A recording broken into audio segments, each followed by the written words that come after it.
আসলাম India Bangladesh সীমান্তে। ওপাশে মনে হয় ইন্ডিয়া, ওই জঙ্গলের ওপাশে হয়তো ইন্ডিয়া, কিন্তু আমরা কোনো জনমানব নাই, এই জন্য আমরা আর যেতে সাহস করতেছি না। ওই পাশে জঙ্গল, এই পাশে চারদিকে জঙ্গল। বিকালবেলা আসলাম ঘুরতে।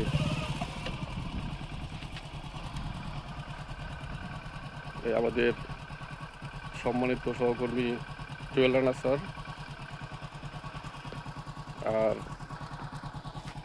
এই হচ্ছে আমি। দেখা যায় না আবার, কিন্তু এখানে বিকেলবেলা করে মানুষ দেখতে পাচ্ছি না। এদিকে আসবেন নি, সামনে কিছু মানুষ আছে দেখা যাচ্ছে। তারা এই যে এদিক দিয়ে রাস্তা ধরে এখানে একটা খালি জায়গা, মনে হয় মাঠ, এখানে খেলাধুলা করে হয়তো। ওই পাশে বাংলাদেশে সীমানা, হয় বাংলাদেশের ও পাশে হয়তো ইন্ডিয়া, যাই হোক জানা নাই আমার। তবে জায়গাটা নিরিবিলি, শুনশান, নীরবতা চারদিকে, একটু ভয় ভয় লাগতেছে। এই ওদিকে দেখছেন কত সুন্দর পাহাড়ের দিকে, এই যে ওদিকে পাহাড়ি মাটি আছে।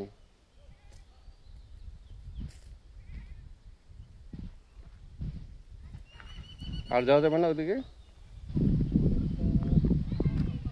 ওই যে ওইখানে পাহাড়, ওই দিকে পাহাড়, ওই দূরে পাহাড়, দূরে ওই যে এই গাছের ফাঁক দিয়ে দেখা যায় পাহাড়।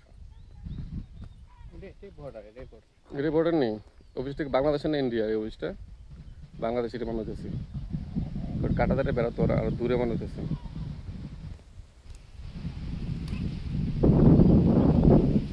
সুন্দর গাছগাছালি, ছায়াঘেরা পরিবেশ, ছবির মতো সুন্দর, একবারে ছবি বলা যায়। তবে এখন পরন্ত বিকেল বেদে আলো কম, তাই ভিডিওর কোয়ালিটি তেমন একটা ভালো হচ্ছে না মনে হয়। আকাশে মেঘ, ঝড়ো হতে পারে। আমাদের দ্রুত জায়গা ত্যাগ করতে হবে মনে হয়, কারণ সন্ধ্যা ঘনিয়ে এসেছে। এদিকে জঙ্গল, আবার ইন্ডিয়ার সীমান্তবর্তী এলাকা, বেশিক্ষণ থাকা যাবে না। আমরা আমাদের বাইক নিয়ে আসছি, বাইকে করে আবার ব্যাক করতে হবে।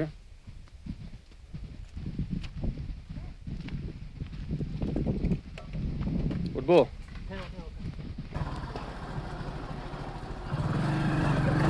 যাবার রাস্তার একটা ভিডিও করে নিই। এই যে পাহাড়ি পথ, বাংলাদেশের সামাজিক বনায়ন, এই জায়গাটুকু বাংলাদেশের সামাজিক বনায়নের প্রকল্পের অধীনে আমার মনে হয়।